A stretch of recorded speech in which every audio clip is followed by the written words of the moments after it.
As the great Ernie Banks once said, let's play two, and that is exactly what the St. Louis Cardinals and the New York Mets are going to do on this lovely Sunday after a rainy weekend. We'll go ahead and see if St. Louis is able to bounce back after a disappointing Friday night loss against the New York Mets, a game in which they lost 9-3.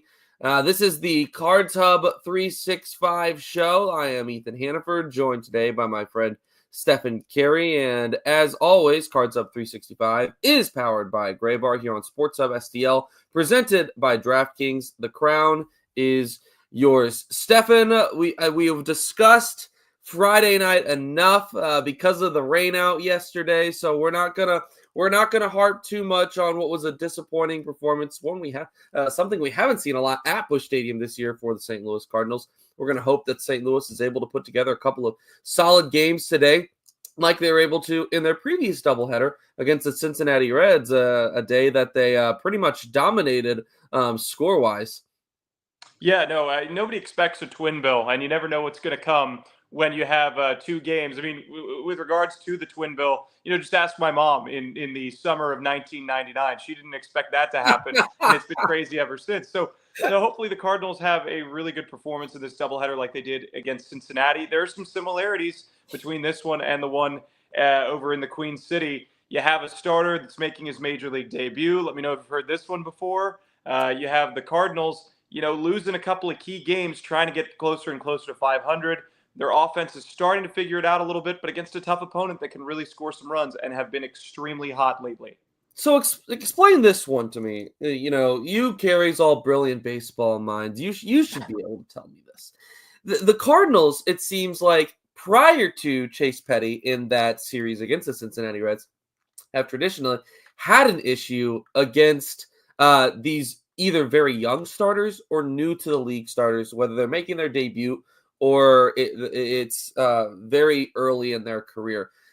Is that just a freak baseball thing, or is there something actually to that creates a challenge because of perhaps the lack of major league film on some of those guys? Yeah, I think it's the latter. I think you can talk about quarterbacks in the same way. You go out and you don't see the quarterback's tendencies. There's only so much you can really discern in terms of their college tape and say, hey, this is what this guy is or this is what this guy isn't.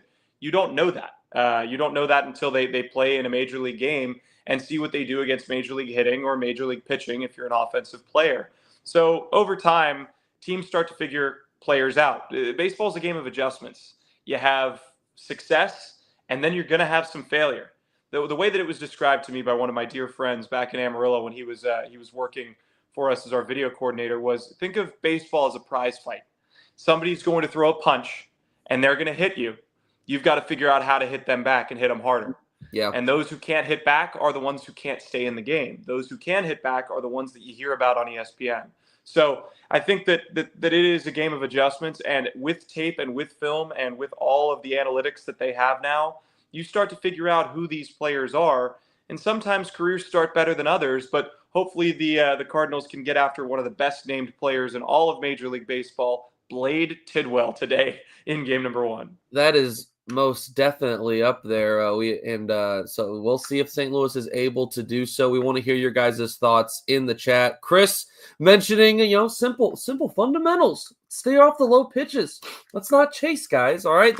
We know that's been a challenge for some of these guys, but we also know that this Cardinals hitting staff has been doing a really good job with a lot of these young guys as they continue to develop, continue to form.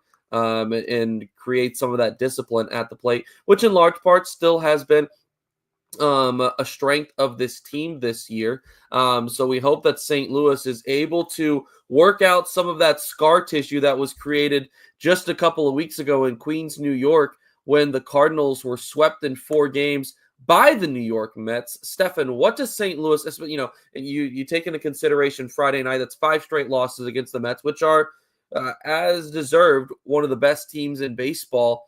What does St. Louis need to do today outside? We talked about, trying to get on, or not necessarily early, but I think it's important to try and get on, young pitchers like this early. Don't let them get comfortable because, they're going to be feeling the nerves, the stress. But outside of that, we know that this Mets lineup is an absolute juggernaut. We'll get into the lineup here in a couple of minutes.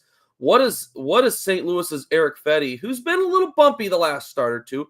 What does he need to do to get right today against the tough task in the New York Mets starting lineup? He needs to get ahead in counts, and he needs his offense to give him run support. I think that's one thing that we've seen with Fedde on the mound is he's had a lot of starts where he's been deserving of wins and just hasn't gotten them. So I think it puts the pressure on the offense, and I hate to say it, but you look at how the Mets have performed over their last 5 games, 41 runs. That's over 8 runs per game.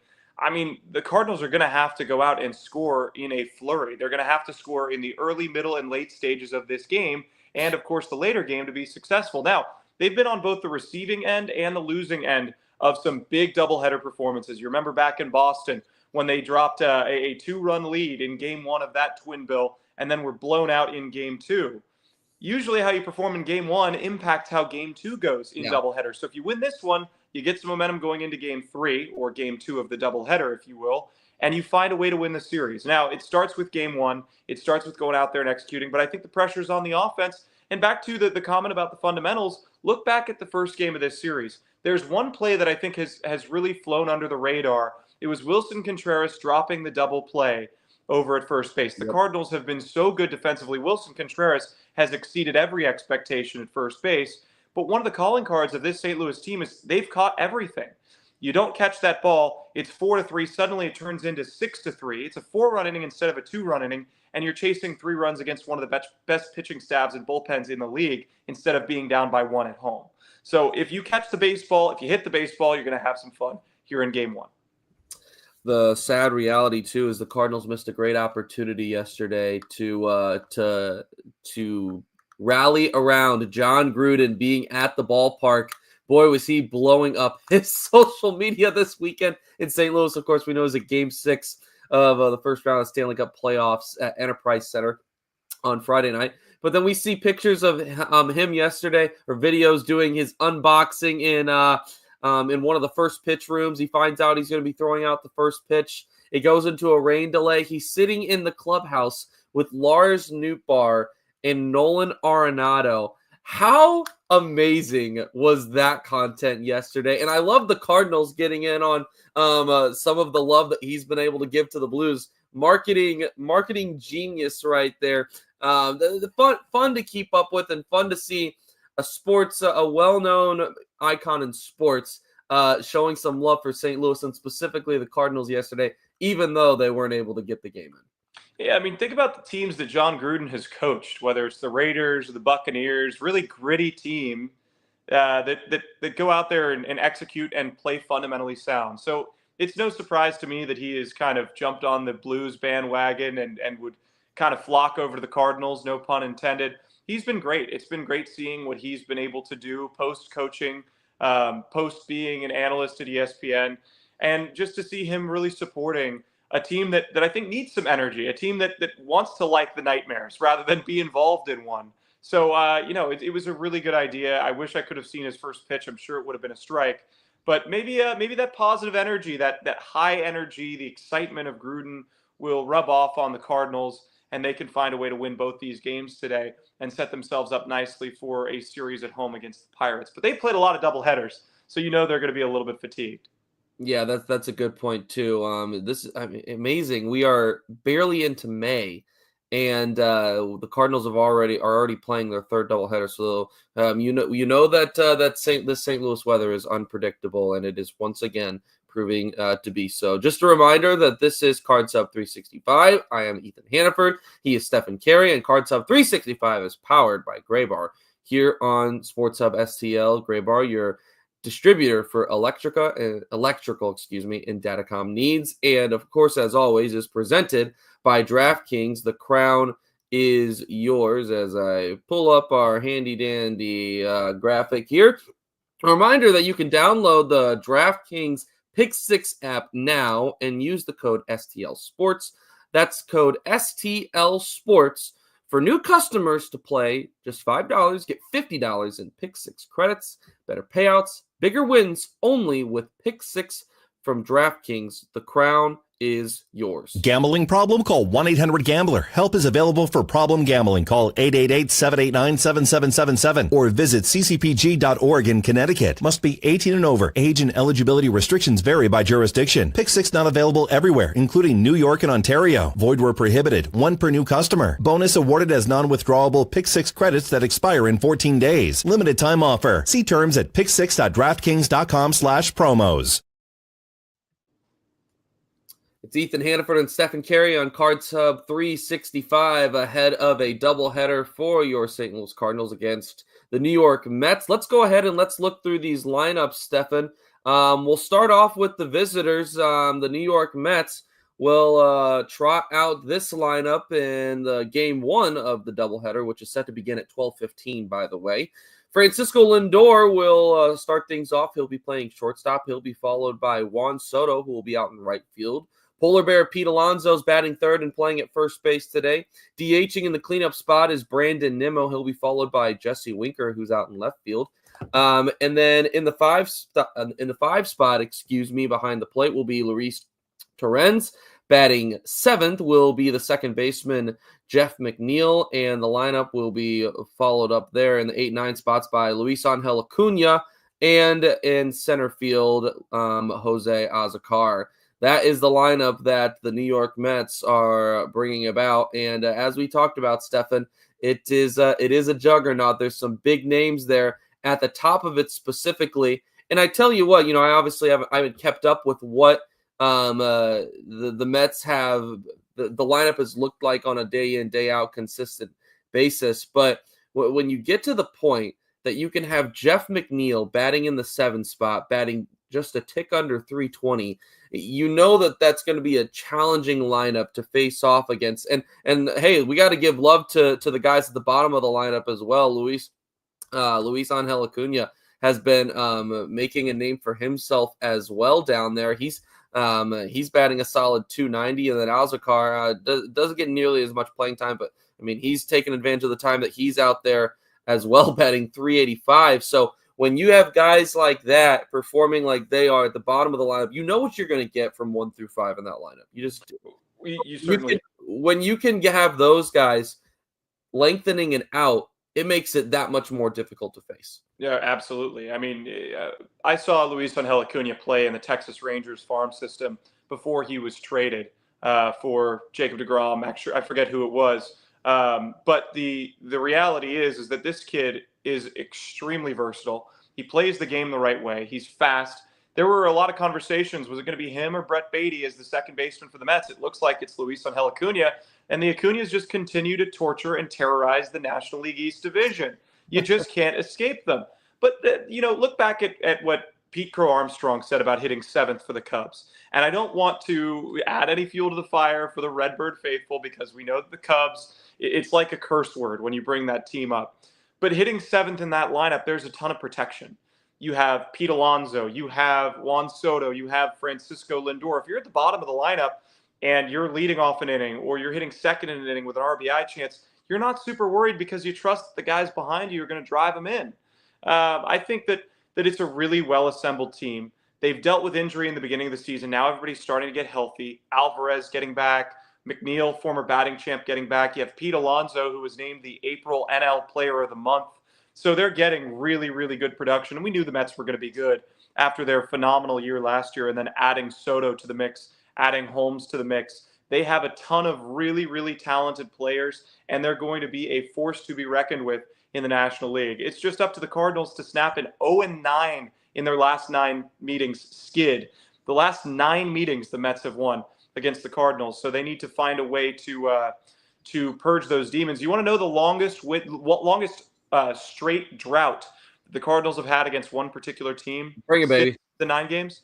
10 games against the Cincinnati Reds in 1997 and 1998. Wow. So they are on the verge of history, and not good history, if they can't win in game 1. Well, let's hope that we don't have to talk about that following the first game. Stefan and I will be on the post game for game number 1 of the doubleheader, and I'm not entirely sure who will be on game 2, but you know that we will no doubt have you guys covered with coverage of course, today's both games today, and we appreciate all of you being tuned in. Let's go ahead and let's take a look here at the Cardinals lineup. Of course, my Safari randomly closes out on me. So let me pull up that lineup that St. Louis will be rolling today with on my phone. Here we go. Oh, there it goes. It pops back up. Lars Nootbaar leading things off. He'll be in right field. He'll be followed in the 2 spot, playing DH today, I should say, in the DH spot. Alec Burleson. That's been a quiet area of the lineup for the Cardinals this year, the designated hitter spot. We'll talk about that in a second. Brendan Donovan batting third and playing in left field. Nolan Arenado is in the cleanup spot at the hot corner. He'll be followed by Wilson Contreras, who is batting fifth today and playing at first base. In the 6th spot, it's Nolan Gorman. He is playing second base today. Behind the plate is Pedro Pajes, and then he'll be followed up by Victor Scott II. He's in center field, and then Jose Barrero is playing shortstop in the 9th spot. When you look at this Cardinals lineup today, what do you like? Is there anything you don't like as far as the construction of it? Stefan, what are you thinking? A lot of lefties and a lot of power right there at the top of the order, and that's going to be something they wanted to use to get after Blade Tidwell, who had a 5 ERA with Syracuse this year. So the Mets have a ton of pitching prospects, but again, with a doubleheader, you need to activate some guys to give you some depth like the Cardinals did with Michael McGreevy. We discussed that a few days ago. But this is a team that needs to go and slug. This is a team that needs to go and slug. You saw it with the Mets the other night, finding ways to hit the ball out of the park at Busch Stadium. The Cardinals have some power too. They just haven't quite found their home run stroke at Busch Stadium. And if there's any evidence that this team can be really successful with the long ball, just look back to how they played at Great American Ballpark. So if they can play like that, they'll have a lot of success and a lot of fun. You knew right away when you didn't see Mason Wynn in the 2-hole that he wasn't playing today. I didn't get a chance to look at the lineup before you just read it.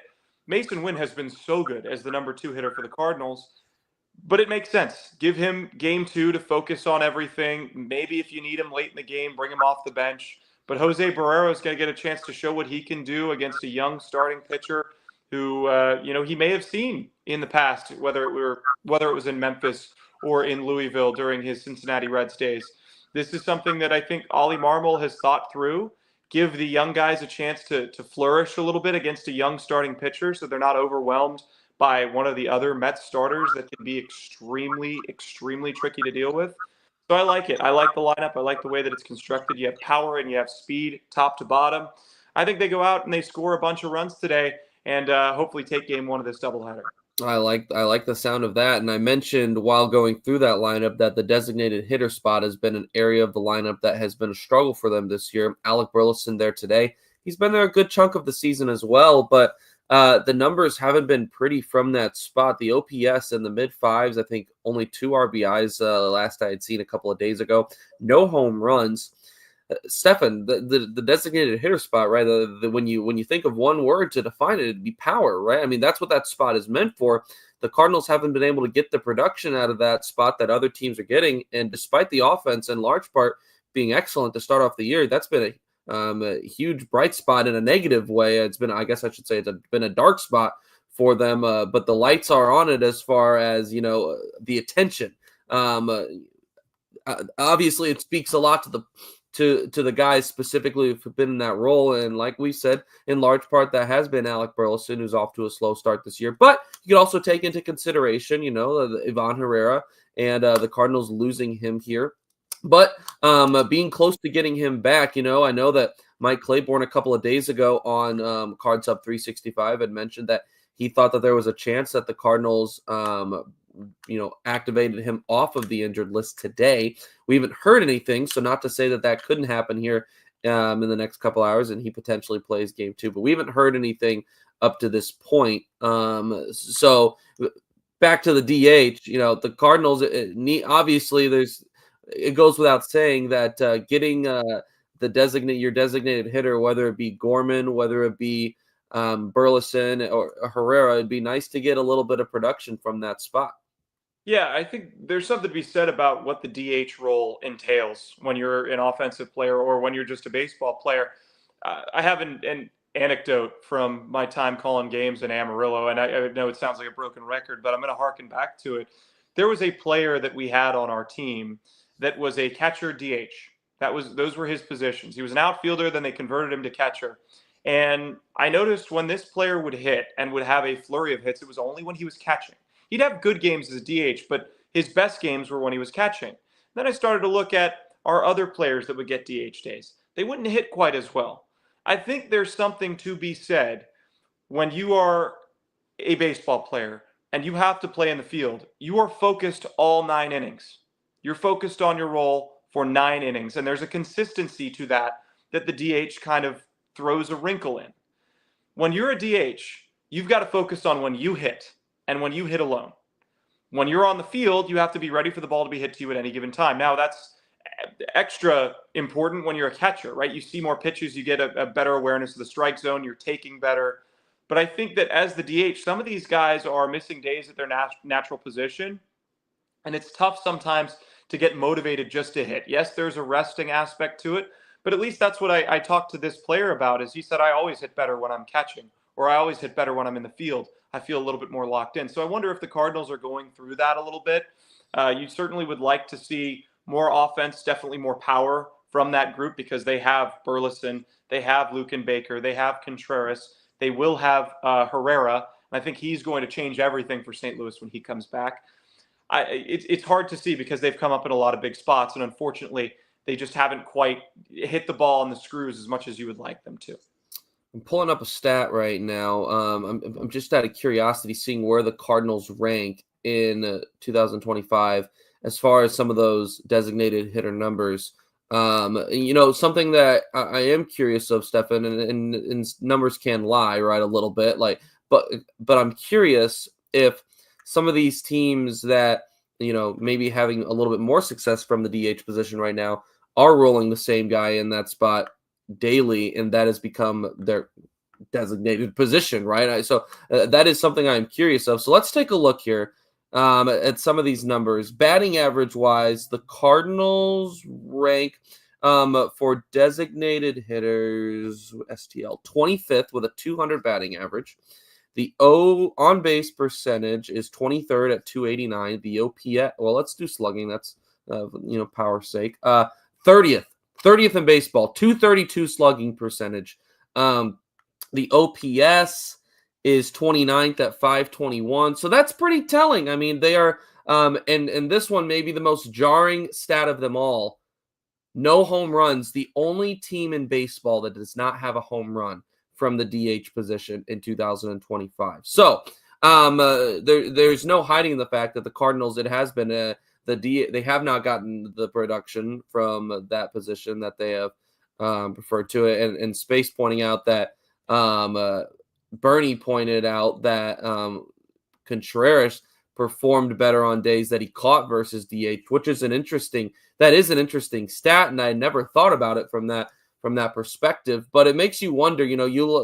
I look through some of these teams, the New York Yankees, the Philadelphia Phillies, the Angels, the Dodgers, the Cubs, the Mariners, the Nationals, all at the top. I'm trying to think and wonder, are any of these teams rolling out the same guy at the DH position every single day? I mean, obviously you got with the Phillies, it's Kyle Schwarber every day. I'm trying to think, the Dodgers, it's Shohei. So, those guys, obviously it's a little bit of a different story. I'm trying to think of who the Yankees tend to roll out on a day by day. And I'm struggling to come up with some of these off the top of my head, but that is an interesting. I wonder if there's a correlation between guys that are playing in that position every single day tend to have a little bit more success in that position because of that. Well, and they have a different lineup, right? You look at how good the Yankees lineup is. And again, we talk about that lineup protection, that roster protection. Right. It's easier to hit in those lineups. It is. It is difficult to hit with a struggling lineup. Not to suggest the Cardinals are struggling, but you look at like the Chicago White Sox. Their best hitter is hitting around 280. It's Lenyn Sosa, right? That's what it is. Brooks Baldwin is kind of in the mid 240s, 250s. And that's with a struggling lineup. It's tough to really stand out in a group like that because you have to hit or else somebody isn't going to. With the Yankees, you have Ben Rice hitting. You have Aaron Judge having an historic season. You have, Cody Bellinger hasn't hit his best, but Paul Goldschmidt certainly has. You have a ton of players that are really showcasing their skills. Trent Grisham has been great. So when you have a team that's firing on all cylinders, it's a little bit easier to hit with those groups. And there's something to be said about having a lineup that is as potent as the Yankees. Now, the Cardinals just aren't getting slugged from their sluggers. Nolan Gorman has hit a couple of home runs. Burleson has yet to leave the yard, which is surprising because he had a great spring. Contreras has hit a couple. Nootbaar leads the team. Herrera would be leading the team, you would assume, after hitting 4 through the first week and a half of the season. So, you never know what's going to happen. You never know how the Cardinals are going to address this, but there will be a lot of bats to feed once Herrera comes back. You have Luke and Baker in there.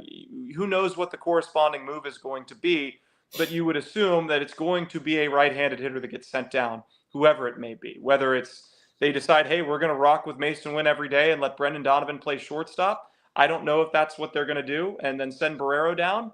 Are they going to send Baker down? Are they going to do something else crazy?